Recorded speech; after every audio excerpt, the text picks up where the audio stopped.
ছোট্ট একটি আমল যদি আমরা করতে পারি, আল্লাহ তাআলা এই সবগুলো দূর করবে এবং আল্লাহ তাআলা আমাদেরকে 10টা পুরস্কৃত করবে। আমল করব একটি, পুরস্কার পাবো কয়টি? 10টা। কেউ যদি আজমতের সাথে, মহব্বতের সাথে এবং বিশ্বাসের সাথে, দৃঢ়তার সাথে আমলটা কেউ করে, আল্লাহ তাআলা তাকে 10 পুরস্কারে পুরস্কৃত করবে। তাহলে আমল কয়টি? মাত্র একটি। পুরস্কার পাবেন কয়টি? 10টা। অত্যন্ত গুরুত্বপূর্ণ আমল, ছোটোখাটো আমল। এটা করার জন্য ওযু লাগে না, এটা করার জন্য কোনো কাজ কাম থেকে বিরত হওয়া লাগে না। আর এই আমলটা এত সহজ আমল, যেটা করার জন্য দাঁড়ায়া থাকতে হয় না, বসেও থাকতে হয় না, স্থিরও থাকা লাগে না। হাঁটাচলা করতেছেন তখনও করা যায়, দোকানে বসে আছেন, দোকানদারি করতেছেন তখনও করতে পারবেন, গাড়িতে বসে আছেন তখনও করতে পারবেন। আপনি যে অবস্থায় থাকেন ওই অবস্থায় আমলটা করা যায়। তাহলে বলেন তো আমলটা সহজ না কঠিন? খুব সহজ আমল। শুধু যদি আমরা এই আত্মবিশ্বাস নিয়ে, শুধু যদি আমরা আল্লাহর প্রতি এই অগাধ আস্থা রেখে এই আমলটা করতে পারি, আল্লাহ তাআলা আমাকে আপনাকে কাউকে নৈরাশ করবে না। চাই আপনি আলেম হন, আওয়াম হন, ধনী হন, গরিব হন, ছোট হন, বড় হন, নারী হন, পুরুষ হন, যেই এই আমলটা করবে আল্লাহ তাকে 10টা পুরস্কারে পুরস্কৃত করবে। আমল কয়টা? পুরস্কার কয়টা? 10টা। মানে অল্প আমলে অনেক বেশি পুরস্কার। তাই তো আল্লাহ রসুল এক হাদিসে বলেছেন, আখলিস দীনাকা ইয়াকফিকাল আমালুল কলিল। তুমি তোমার দিনকে স্বচ্ছ করো, খাঁটি করো। অল্প আমল, ছোট্ট একটা আমল করবা, তোমার নাজাতের জন্য যথেষ্ট হয়ে যাবে। রসুলের কথা। একজন জলিল কদর নবী, জলিল কদর পয়গাম্বর হযরতে নূহ আলাইহিস সালাম, এই আমলের ফজিলাতগুলো আমার বয়ান করা না, একজন পয়গাম্বরের জবানে বয়ান করা, এমনকি আমার নবী, আপনার নবী, বিশ্ব নবীর জবানে বয়ান করা। সুবহানাল্লাহ। আমি সেই কথাগুলোই, নবীর সেই কথাগুলোই আপনাদেরকে শোনাবো। এর ফজিলাত আমি বয়ান করি নাই, ওই নবী তার জবান দিয়া বয়ান করছে। আর এই কথাগুলো আল্লাহ তাআলা, নবীর কথাগুলো আল্লাহ কোরআনে কোট করে বিশ্ববাসীর জন্য কিয়ামত পর্যন্ত হেদায়েতের জন্য আলোক বার্তা স্বরূপ আল্লাহ তাআলা কোরআনে দান করে দিছে। সুবহানাল্লাহ। এত বেশি ফজিলাত এই ছোট্ট একটি আমল। নূহ আলাইহিস সালাম, যিনি তাওহীদের বাণী নিয়ে উম্মতের মাঝে দাওয়াতি কাজ নিয়ে একদিন আর 2 দিন মেহনত করে নাই। কতদিন মেহনত করছে? 950 বছর। কত বছর? 950 বছর দাওয়াত দিয়েছে। এই 950 বছরে মানুষ কালিমা পড়ে নাই, তার দাওয়াত গ্রহণ করে নাই। তাই বলে তিনি দাওয়াত থেকে বিরত ছিলেন? দাওয়াত থেকে বিরত থাকেন নাই, দাওয়াত চালিয়ে গেছেন। কারণ একজন দায়ী যখন দাওয়াত দেয়, কেউ যদি দাওয়াত কবুল নাও করে, এই দায়ীর ফায়দা আছে না নাই? আছে। আল্লাহ তাকে মাফ করে দিবে, তার মাকাম বাড়ায় দিবে, তার মর্যাদা বাড়ায় দিবে। কিয়ামতের ময়দানে আল্লাহ তাআলা তাকে আলেম ওলামা নবীদের কাতারে উঠায়া জান্নাতি করে দিবে। ফায়দা আছে না নাই? আছে। হযরতে নূহ আলাইহিস সালাম 950 বছর আল্লাহর কাছে দাওয়াত দেওয়ার পরে একটা নোটিশ করলেন। নূহ পয়গাম্বর বললেন, ক্বালা নূহুর রাব্বি। নূহ আলাইহিস সালাতু ওয়াস সালাম তার রবকে ডেকে বললেন, নূহ নবীর রবকে, জোরে বলতে হবে কে? আপনার আমার রবকে। নূহ নবী যাকে বলেন, আমরাও কাকে বলবো? আল্লাহকেই বলবো। নূহ আলাইহিস সালাম আল্লাহকে ডেকে বললেন, রব্বি ইন্নী দাআউতু কওমি লাইলাও ওয়া নাহারা ফালাম ইয়াজিদহুম দুআই ইল্লা ফিরারা। হে আল্লাহ, আমি আমার কওমকে রাতেও দাওয়াত দেই, দিনেও দাওয়াত দেই। শুধু রাতে দাওয়াত দেই তা না, আমি দিনেও দাওয়াত দেই, রাত দিন আমি দাওয়াত দেই। সুবহানাল্লাহ বলবেন না সবাই? ক্বালা রব্বি ইন্নী দাআউতু কওমি লাইলাও ওয়া নাহারা। আল্লাহ গো, আমি তো দিনেও দাওয়াত দেই, রাতেও দাওয়াত দেই, কিন্তু আল্লাহ বড় দুঃখের বিষয়, বড় পরিতাপের বিষয়, ফালাম ইয়াজিদহুম দুআই ইল্লা ফিরারা। আমি যতই দাওয়াত দেই তারা ততই আমার থেকে কিসে যায়? দূরে সরে যায়, আমি কাছে টানে দাওয়াত দেই, ভালোবাসা দেয়া দাওয়াত দেই। আমি নামাজের দিকে ডাকি, তারা নামাজ থেকে দূরে সরে যায়। আমি তাওহীদের কথা বলি, একাত্মবাদের কথা বলি, তারা মানে না, তারা দূরে সরে যায়। আল্লাহ, তারপরেও আমি পয়গম্বর নূহ দাওয়াত দেওয়া বন্ধ করি নাই। আমার কাজ দাওয়াত দেওয়া, কেউ গ্রহণ করুক চাই না। আর আল্লাহ, আমি তো আমার দল ভারী করার জন্য দাওয়াত দেই না, আমাকে সমর্থন করবে এই জন্য দাওয়াত দেই না, আমার শক্তি সঞ্চারের জন্য আমি দাওয়াত দেই না। আল্লাহ, আমি তো শুধু দাওয়াত দেই, কেন দাওয়াত দেই জানো নি? ওয়া ইন্নী কুল্লামা দাআউতুহুম, আর যখনই আমি তাদেরকে দাওয়াত দেই, লিতাগফিরা লাকুম, যাতে করে তুমি তাদেরকে মাফ করে দাও। আমি দাওয়াত দেই একটা কারণে, আল্লাহ তুমি যেন তাদেরকে কি করে দাও, মাফ করে দাও। তাদের ক্ষমার জন্য আমি দাওয়াত দেই। আমার কোনো স্বার্থ এখানে নাই যে আমার দল বড় হবে, আমার শক্তি বাড়বে, আমার লোকবল বাড়বে, এই জন্য আমি দাওয়াত দেই নাই। আল্লাহ, আমি দাওয়াত দেই লিতাগফিরা লাহুম, যাতে করে তুমি তাদেরকে কি করে দাও, মাফ করে দাও। তাদের ক্ষমার জন্য, আমারটা খায়া, আমারটা পয়রা, আমার পকেটের টাকা দিয়ে, আমার সময় ব্যয় করি তাদের ক্ষমার জন্য আল্লাহ, এরপরও আমার দাওয়াত গ্রহণ করেন। ওয়া ইন্নী কুল্লামা দাআউতুহুম লিতাগফিরা লাহুম, আল্লাহ আমি যখনই তাদেরকে দাওয়াত দেই যাতে করে তুমি তাদেরকে ক্ষমা করে দাও।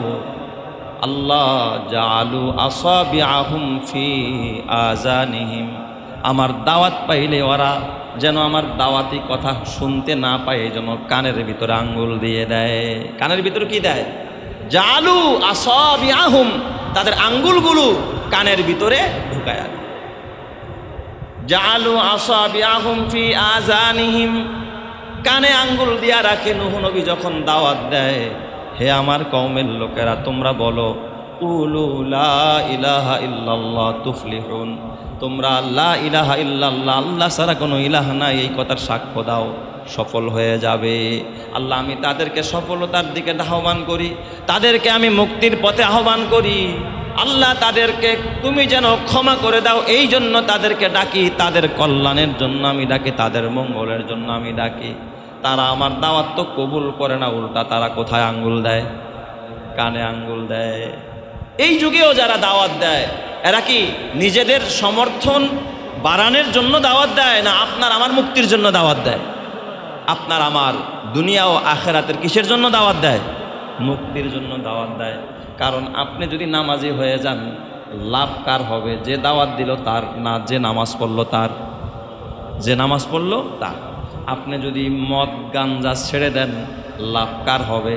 আপনার না আরেকজনের। যে ছাড়বে তার।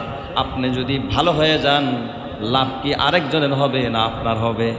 তাহলে নিজের খায়া, নিজের পয়রা, নিজের সময় দিয়ে যারা দাওয়াত দেয়, এটা হলো নবীওয়ালা সিফাত। এই কাজ হলো নবীদের, এই কাজ হলো ওয়ারাসাতুল আম্বিয়াদের। এই কাজ যারা করবে, হাসরের ময়দান আল্লাহ তাআলা তাদেরকে নবীদের সাথে হাসর করায় জান্নাতি করে দিবে। সুবহানাল্লাহ, বড় মোবারক কাজ। পয়গম্বর নূহ আলাইহিস সালাম এই কথাগুলো কাকে বলতেছে?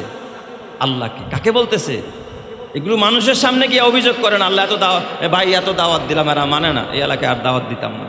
কোনো মানুষের সামনে অভিযোগ করে না, অভিযোগ করছে কার কাছে? আল্লাহর কাছে। জাআলু আসাবিআহুম ফি আযানিহিম, আয় আল্লাহ, শুধু কানে আঙ্গুল দেয় তা না, ওয়াস্তাগশাউ সিয়াবাহুম, তাদের যে কাপড় আছে কাপড় দিয়ে আর ঢাইকা রাখে, আড়াল করে রাখে। দোকানের সামনে শাটার ফালা রাখে, ওই আইতেছে দাওয়াত দিব, সময় নষ্ট করবে, শাটারটা টান্দা দে যেন এরা ঢুকতে না পারে, দাওয়াত দিতে না পারে। আসে না নাই? বলেন আসে না নাই?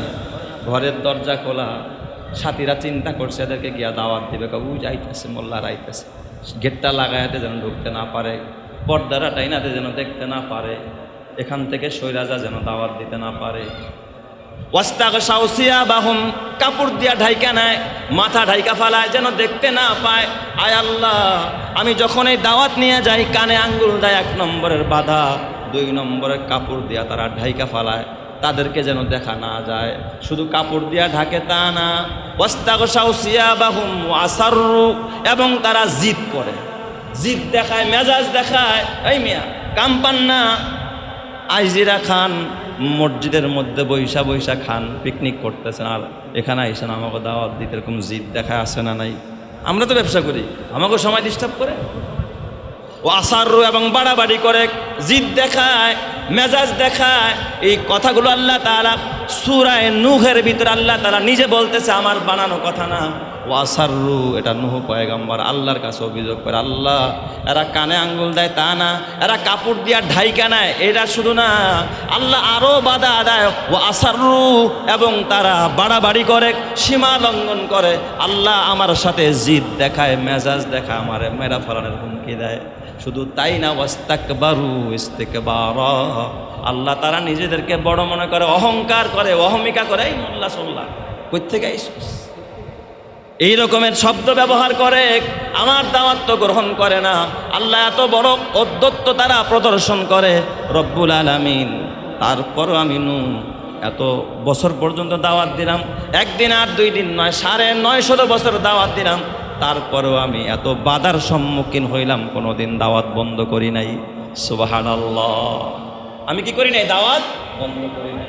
এরপরে নূহ পয়গম্বর আল্লাহর ডাক দিয়া কয়, সুম্মা ইন্নী দাআউতুহুম জিহারা, আয় আল্লাহ, এরপরে দেখলাম যখন এরা এই কাজগুলো করে, আমি প্রকাশ্যে দাওয়াত নিয়ে বের হয়ে গেলাম।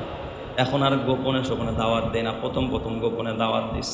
সুম্মা ইন্নী আ'লানতু লাহুম ওয়া আসরারতু লাহুম ইসরারা, শুধু প্রকাশ্যে দাওয়াত দিছি তা না, মাঝে মাঝে প্রকাশ্যেও দাওয়াত দিতাম। আমার বাসা বাড়িতে গিয়া কানে কানেও কইতাম, ভাই রে, মরতে হবে, কবরে যেতে হবে, আপনার আমার জন্য এক বিশাল বড় জগৎ সামনে কিন্তু রয়ে গেছে।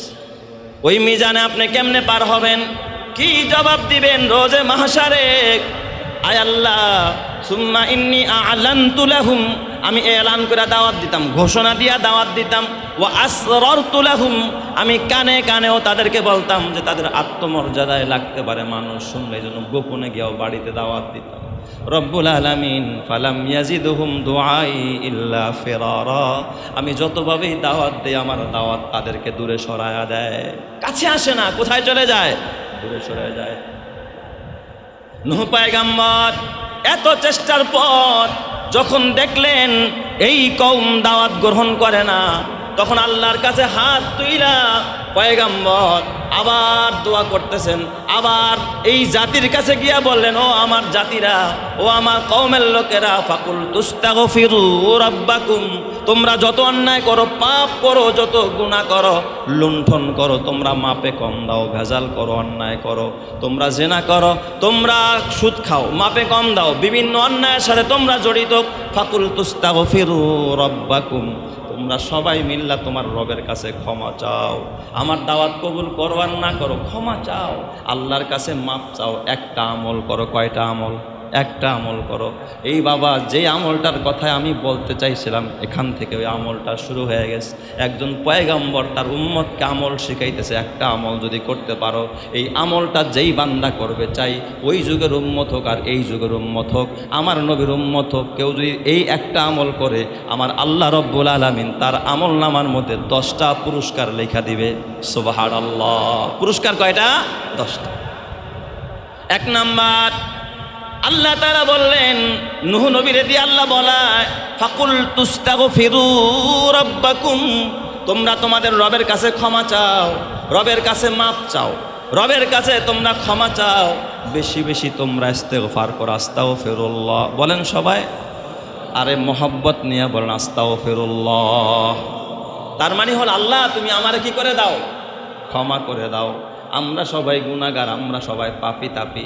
কোনো বান্দা যখন আল্লাহর কাছে ক্ষমা চায়, মহান সত্তার কাছে ক্ষমা চায়, আমার আল্লাহ তো এত বড় দয়ালু, গফুরুর রহিম, আমার আল্লাহ ক্ষমা না করলে, আমার আল্লাহ ক্ষমা না কইরা কোনো দিন পারে না।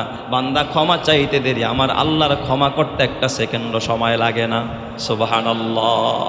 আস্তাগফিরুল্লাহাল আযীম ওয়া আতুবু ইলাইহি, ছোট্ট ইস্তেগফার, এটা আপনি কয়েক মিনিটের মধ্যেই 100 বার করতে পারবেন। আস্তাগফিরুল্লাহাল আযীম ওয়া আতুবু ইলাইহি, মহান সত্তার কাছে ক্ষমা চাই এবং তার কাছেই তওবা করি, এটা হলো অর্থ।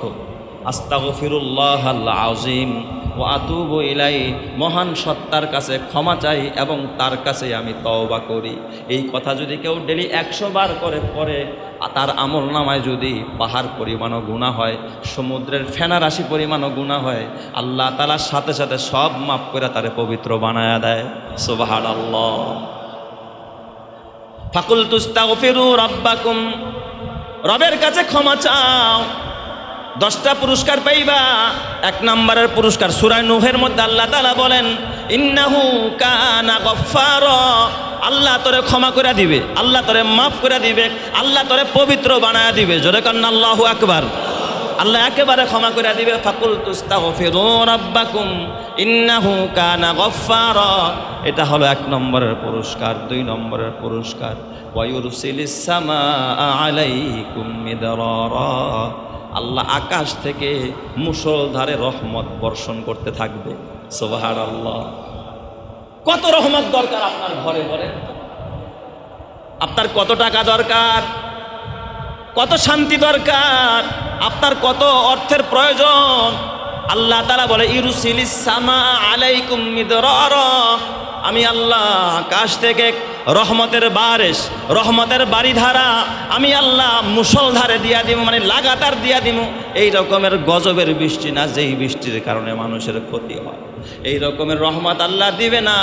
এটা হলো আপনার আমার গুনার কারণে এমন বৃষ্টি দিবে, যেই বৃষ্টি দ্বারা আপনার ফায়দা হয়, আমার ফায়দা হয়, কৃষকের ফায়দা হয়, বাড়িওয়ালার ফায়দা হয়, গাড়িওয়ালার ফায়দা হয়, ব্যবসা প্রতিষ্ঠানের ফায়দা হয়। আল্লাহ এমন রহমতের বাড়ি দ্বারা দান করবে, চিৎকার মেরে কন্না আল্লাহু আকবার।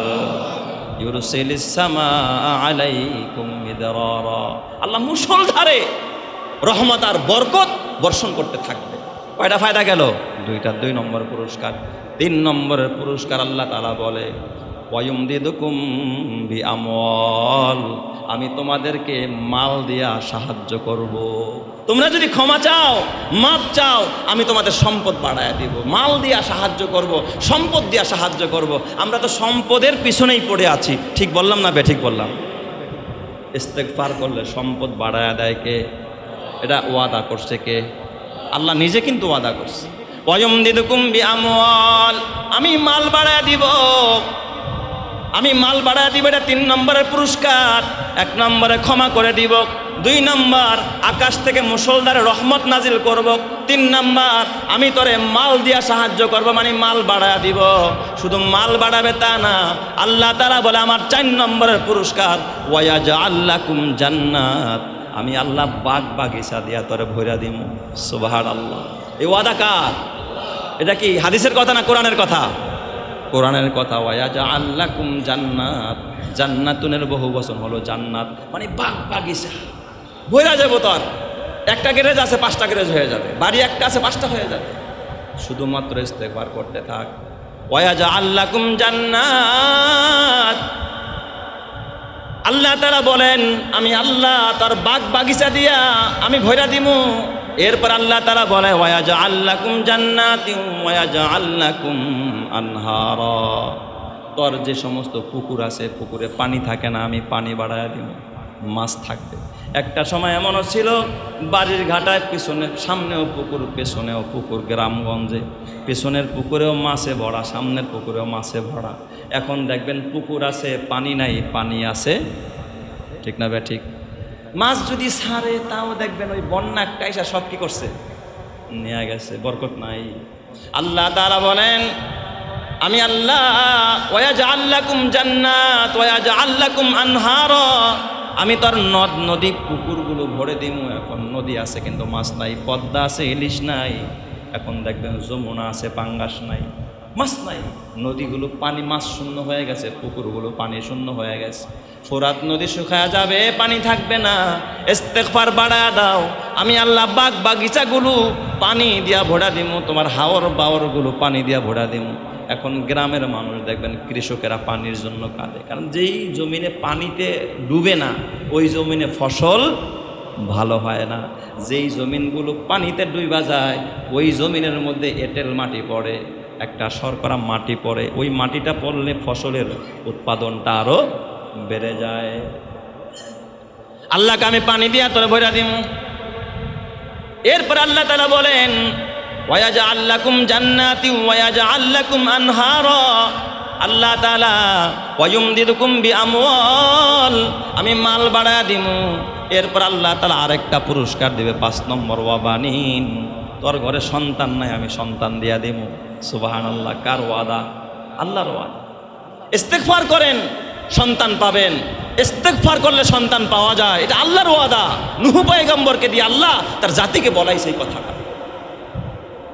ওয়াবানিন, আমি আল্লাহ সন্তান বাড়ায়া দিমু। সন্তান নাই, যাদের সন্তান হয় না, ছেলে হয় না, ছেলের জন্য কবিরাজের কাছে কাছে গিয়া দৌড়ায়, ছেলে হবে। কি আমল করলে আছে না নাই?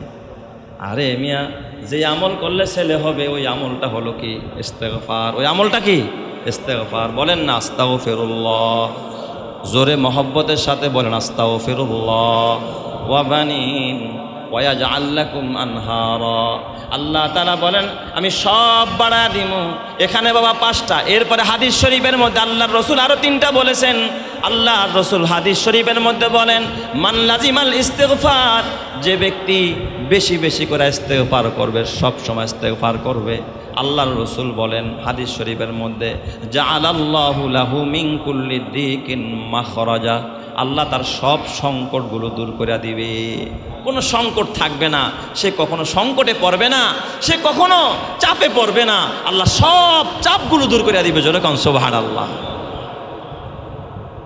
জাআলাল্লাহু লাহু মিন কুল্লি দিকিন মাখরাজা, সব সংকট দূর করে দিবে আল্লাহ তাআলা। যত বিপদে পড়ুক না কেন বিপদ থেকে বাঁচায়া দিবে। অমিন কুল্লি হাম্মিন ফারাজা, যত টেনশন থাকুক না কেন, যত পেরেশানি থাকুক না কেন, যত বিপদ আর মুসিবত থাকুক না কেন, আল্লাহ সব বিপদ আপদ আর পেরেশানি দূর করবে। কি করলে? ইস্তেগফার করলে। এটা হলো 7 নম্বর। 8 নম্বরের ফায়দা হবে ওয়ারাযাকাহু মিন হাইসু লা ইয়াহতাসিব, আল্লাহ তাকে এমন জায়গার থেকে রিজিক দিবে যেখান থেকে রিজিক পাওয়ার কল্পনাও সে কোনোদিন করে নাই। ওখান থেকে রিজিক দিয়া দিবেন কে? আল্লাহ। আল্লাহ তাআলা রিজিক দিয়া দিবে যেখান থেকে রিজিক পাওয়ার কল্পনা করা যায় না। এটা হলো 8 নাম্বার। 9 নাম্বার, যেই ব্যক্তি বেশি বেশি করে ইস্তেগফার করবে আল্লাহ তাআলা তাকে মুস্তাজাবুদ দাওয়া বানায়া দিবে। এই জবান দিয়া যা চাবে মালিক সাথে সাথে তাই দিয়া দিবে। আর একটু জোরে বলেন।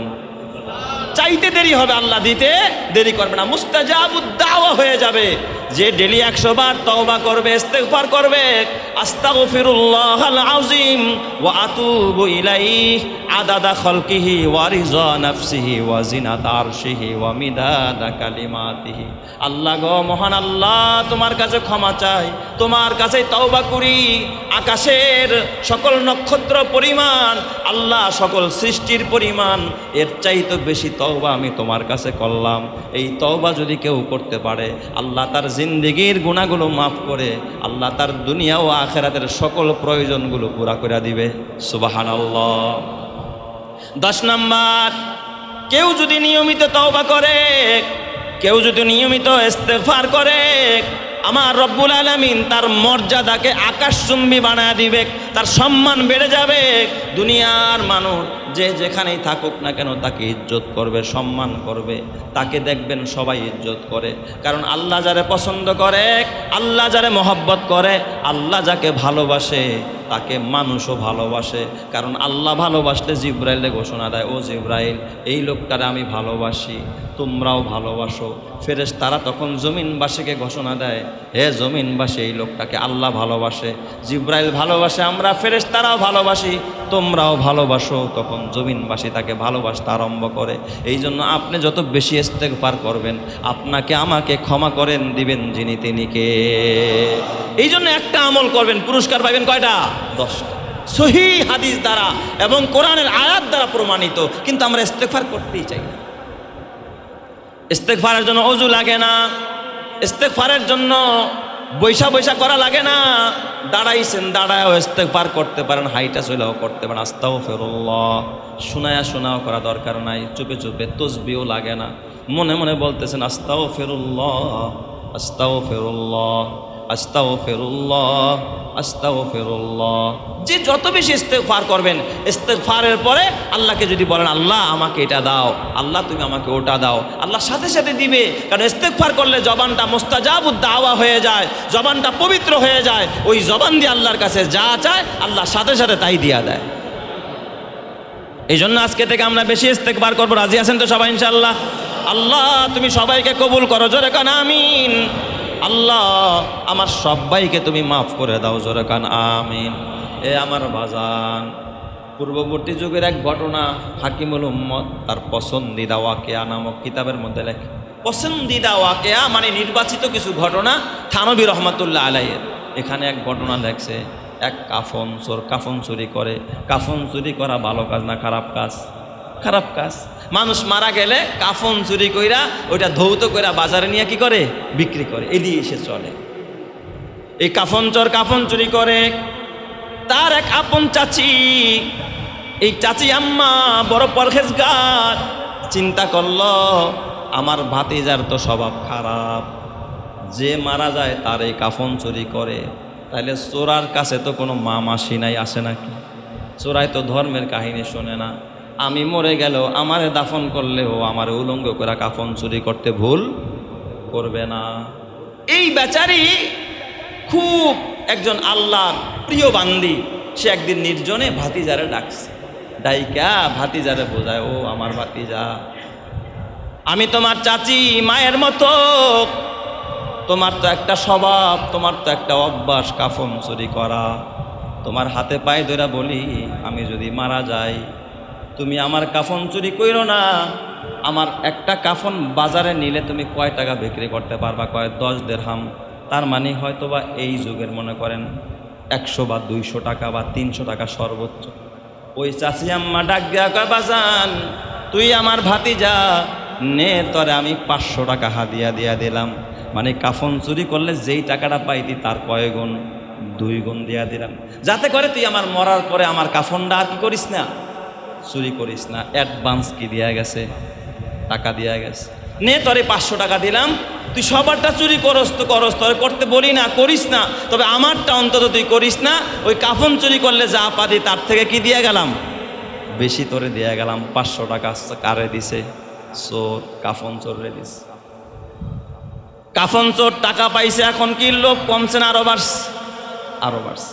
আর কাফন চোর দেখবেন চুরি করে ও যদি দেখে ধনী মানুষ মারা যায় তখন ওর মন খুশি হয়ে যায়।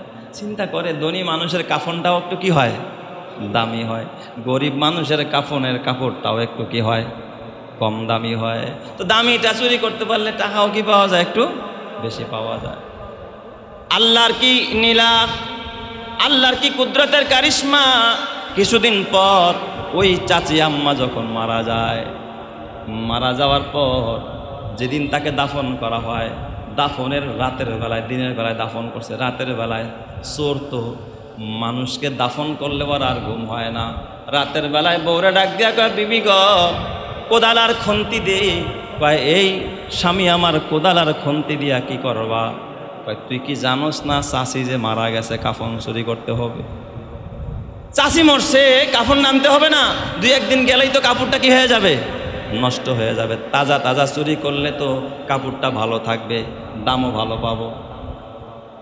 বিবি বেচারে ডাক দিয়া বলে, স্বামী আমার, না না না, তুমি কি ভুলে গেলানি আমার কাকি আম্মা তার জীবদ্দশায় তোমারে যে 500 টাকা হাদিয়া দিয়া গেছিল আর ওয়াদা করাইছিল তুমি তার কাফন চুরি করবা না।